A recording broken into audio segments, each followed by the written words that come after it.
Governor Hochul revealing her budget for the next fiscal year, how she claims it will help fund the state's goals while countering the uncertainty in Washington. As ICE continues to garner controversy and criticism for its tactics across the country, how lawmakers in New York State are working to curb ICE's power in New York. Hello and welcome to Empire State Weekly. I'm John Gray. And I'm Jamie DeLine. Before we get into our main topics this week, the governor addressing the winter weather the state is experiencing heading into the week. Yeah, the governor sharing the steps the state is taking now to keep all of us safe. 1,600 large plows, 149 medium plows. We got plows everywhere, snow blowers. Let's always be grateful for those who are literally putting themselves out there in extreme temperatures to keep the rest of us safe. The weather also impacting lawmakers. The session will be starting later in the week because of the weather. To our main story now this week, Governor Kathy Hochul revealing her proposed $260 billion budget for the next fiscal year, raising state spending by $6 billion over last year's budget. Key parts of this plan include no new income tax increases, a $4.5 billion child care expansion, absorbing federal Medicaid cuts, along with money going towards housing, gun violence, and other safety initiatives. The governor says this year's budget takes into account uncertain actions the Trump administration may take. In my State of the State, I said we had built the boat to withstand the storm. We're not assuming calm seas ahead. We're steadying the course to navigate whatever comes next. We're making careful choices using our resources responsibly. For more on how the budget works and how it was put together, we sit down with the state budget director, Blake Washington. Blake, thank you so much for coming on. Thanks for having me. So how many months in advance do you start preparing this executive budget? Oh, we start in the early fall working with our team in the Division of Budget, and then we work with the governor's senior team and then the governor herself. So all told, 4 or 5 months in advance. Now, the governor just recently unveiled her executive budget. What would you say are the top items and the top funding resources that will be allocated? Well, of course, in any budget, the big two funded agencies are Medicaid and school aid. But this year we have another walk-on, and that would be child care funding. This is an area that the governor has invested in deeply since being governor. She's tripled already state spending on child care, and then adding another $1.7 billion for a statewide child care and early childhood education intervention, and we're really excited about it. And when it comes to school aid, that's almost $40 billion, right? Yes, for all purposes, for 674 school districts in the state of New York, nearly $40 billion. And how does that break down? Well, I think that the state has a foundation aid formula that is based upon need. So your neediest districts tend to get the most out of the school aid run. Your wealthier districts get something less than that. And our resources in the state of New York are always targeted based on need. And so we have the foundation aid formula first and foremost. Then also on the run is pre-K for districts throughout the state of New York. One of the things that the governor is insistent upon in this year's budget is finally providing for pre-K to any parent that wants it for their child, wherever you live in the state of New York, by school year 29, or beginning in school year 28. And it's something we're very, very excited about. Now, when did you start having those conversations with the governor about universal pre-K? Well, I mean, in last year's State of the State budget, the governor had announced that she wanted to create a path to universality for pre-kindergarten as soon as possible. She talked to experts throughout the year, getting feedback. She talked to educators as well. And early in the fall is when the governor said, well, what are we going to do? How are we going to make a meaningful down payment on pre-K? So I would say, probably in the month of September, probably even in the summertime, we were talking about it more so. But when the governor took office just 4 years ago, pre-K was sort of slowly, the take-up was throughout the state was scattershot. Child care vouchers were roughly $800 million a year. As of this year, before the governor's investment, child care investments went from $800 million to well over $2 billion. Now $1.7 billion on top, which is for both child care and pre-K.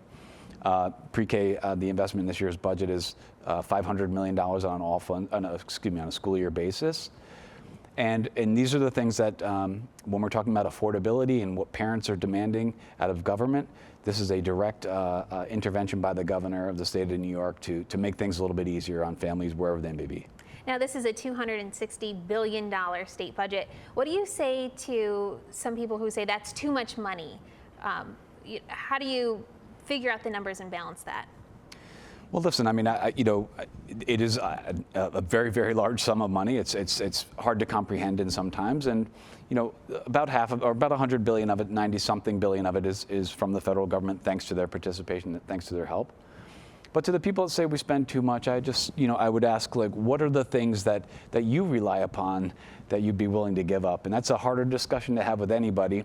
It's hard to have with my 14-year-old daughter, but we have those discussions all the time. And at the end of the day, we want to make sure, I think the governor's #1 priority is making sure that we're checking the boxes across the state of New York, meeting people where they are, making sure that schools are well funded, the Medicaid program is well financed, and that our hospital sector, nursing homes have the resources they need to thrive, making sure that families have access to quality pre-K and childcare. But then everything else in between. It's assistance to farmers, it's assistance to veterans, it's public protection programs that the governor's invested so heavily in. Those things are the lifeblood of all of our communities, and we'll defend those investments every day of the week. And obviously, this budget is not finalized. This isn't the final state budget. Do you expect negotiations to raise the total number of the budget? I mean, the governor has provided in this budget a complementary sort of set of spending items that I think go a long way with the legislature, meeting a lot of the needs that they would want to see addressed in any budget. Now, working with them, they always have some needs that are different than the governor's, and they're going to want to invest in those. We'll work with them. Our trick is to make sure that we're working within reason and that we're able to finance those needs. Resources are not unlimited. The governor is not raising taxes to finance those needs. That's where we are in this year's budget. And we're just looking forward to a collaborative dialogue with them when that comes up in the next handful of weeks. Awesome. We'll have to leave it right there. But thank you so much for taking time out of your busy schedule to talk to us. We really appreciate it. Thank you very much for having me. Thank you so much. As the controversy surrounding ICE raids continues, state leaders are looking to check their power. How state lawmakers and the governor are looking to curb some of the immigration agency's power right here in New York State. If you have a comment or story idea, let us know. You can email us at news@news10.com. You can also reach out on X at WTEN.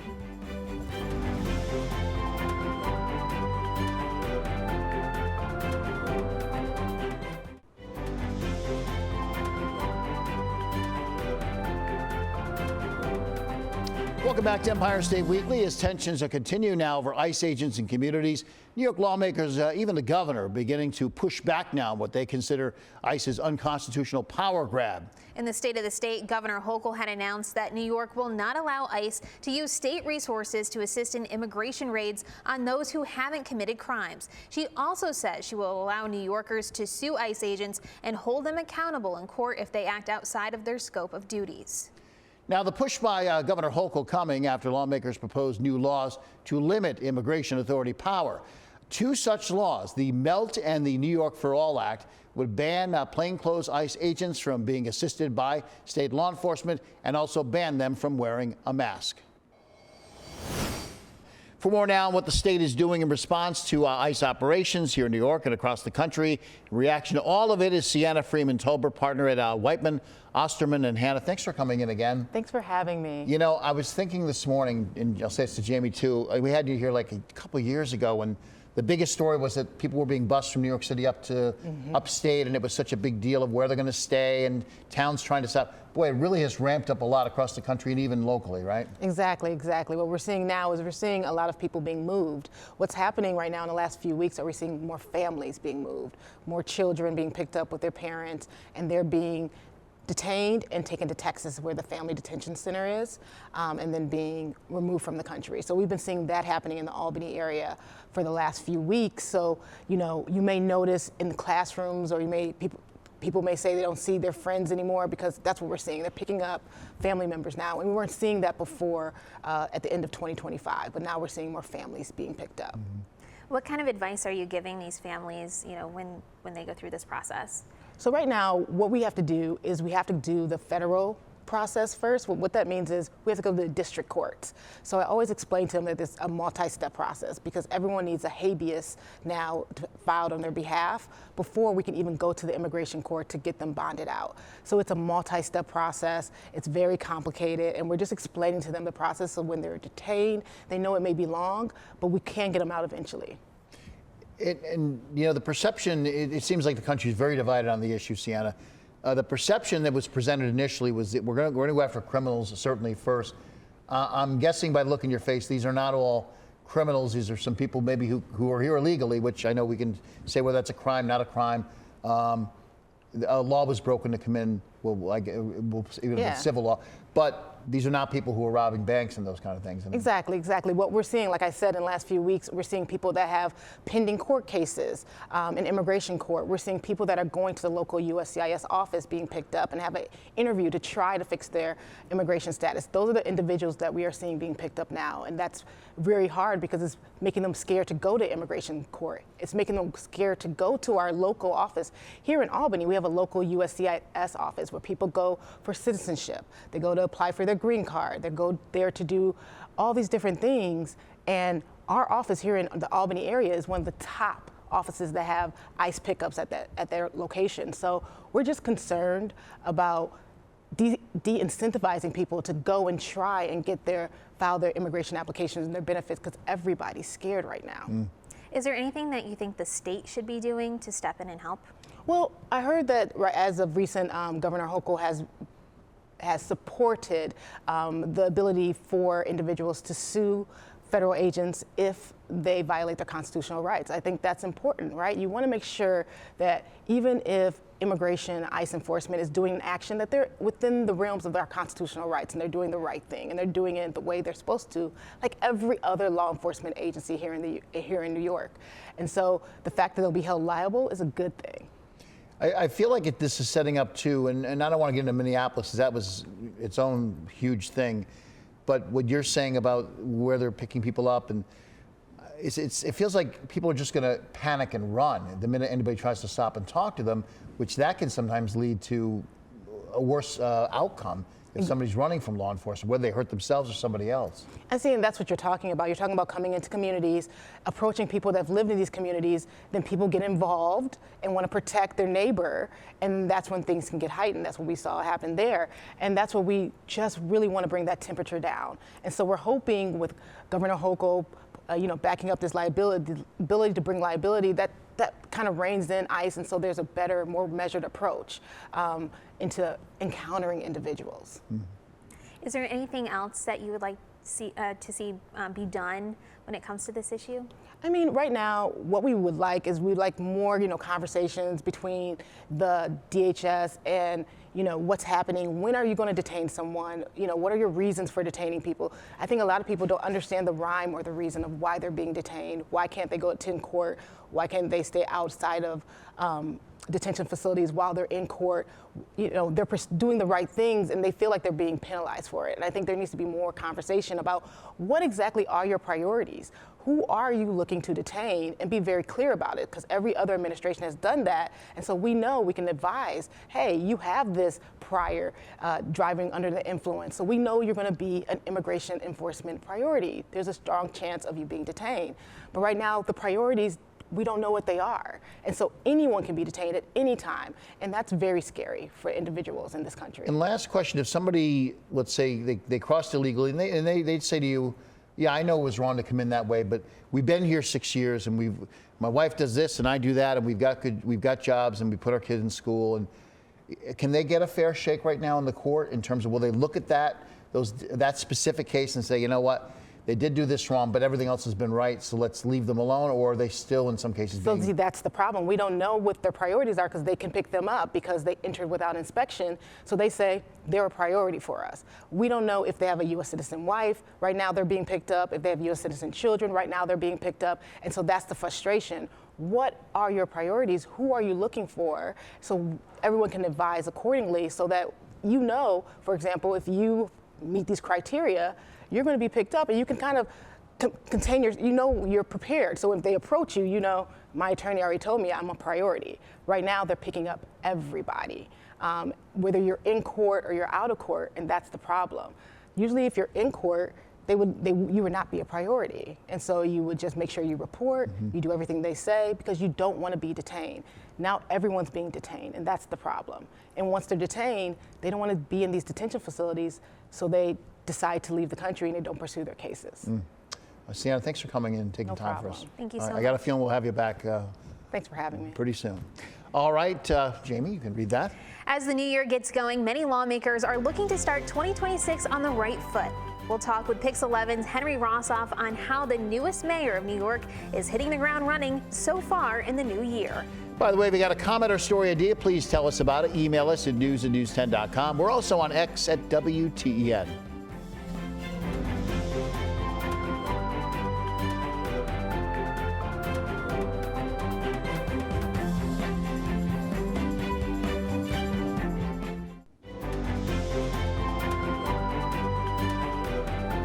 Welcome back to Empire State Weekly. As the new year fully underway now, many state leaders looking to start the year off right. We're joined by Pix 11's Henry Rossoff on how New York City's Mayor Mamdani has been hitting the ground running. There's lots going on. I want to talk about something, not the mayor so much, Henry, off the top, but what happened with this one district down there? They're stepping in saying it was not drawn correctly. Tell us what's happening there. Yeah, so a Democratic-aligned firm out of Washington, D.C. effectively sued, saying that New York's 11th congressional district, which is Staten Island and southern Brooklyn, it's the only district represented by a Republican in the city. That'd be Nicole Malliotakis, and is a relatively safe Republican district. They sued, saying that the district discriminated against people of color, particularly black people and Hispanic people. And the judge agreed with them and effectively ordered a redraw, like right away. Within 2 weeks, this map is supposed to be redrawn. This does a couple of important things. It likely creates a swing district in New York City in a very important mid-year cycle comprised of Staten Island and Lower Manhattan by the time the redraw is done.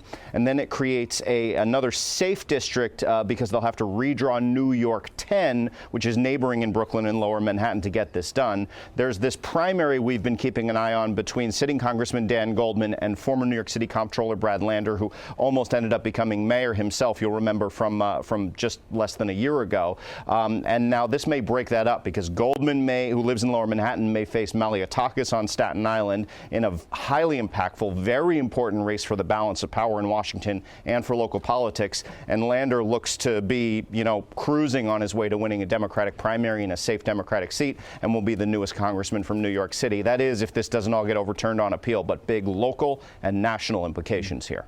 We'll keep an eye on that. What's going on with the mayor? I know he's been up to Albany, certainly hat in hand, and shaking the tin cup because he needs the money from Albany to pay for some of these things he wants to do. Where do things stand with his agenda, what he wants to get done, and funding it all?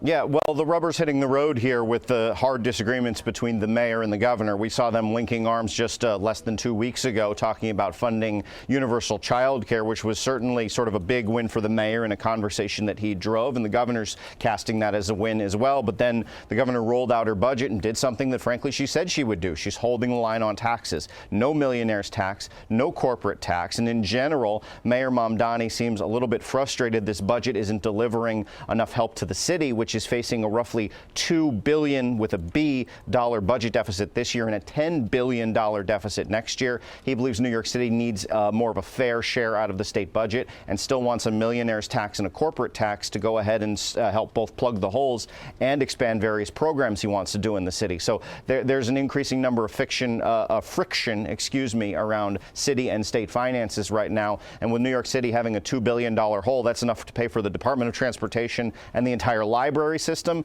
This, in very real terms, could end up impacting New Yorkers. Well, when it comes to politicians in Albany, it could be fiction as well.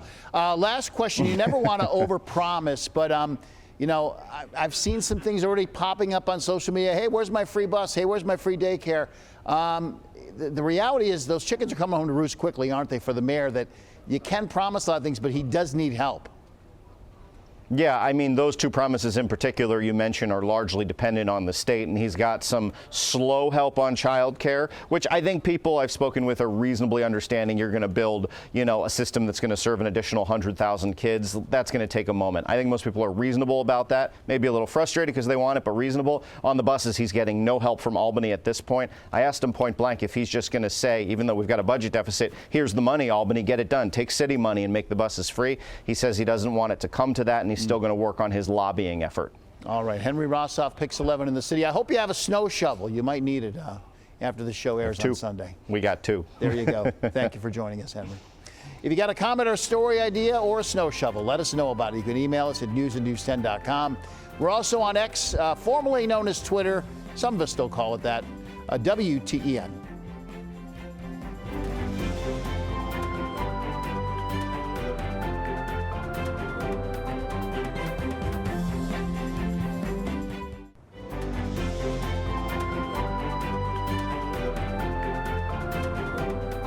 Finally, in Empire State Weekly, negotiations are set to continue between nurses and the 3 hospitals in a historic strike in New York City.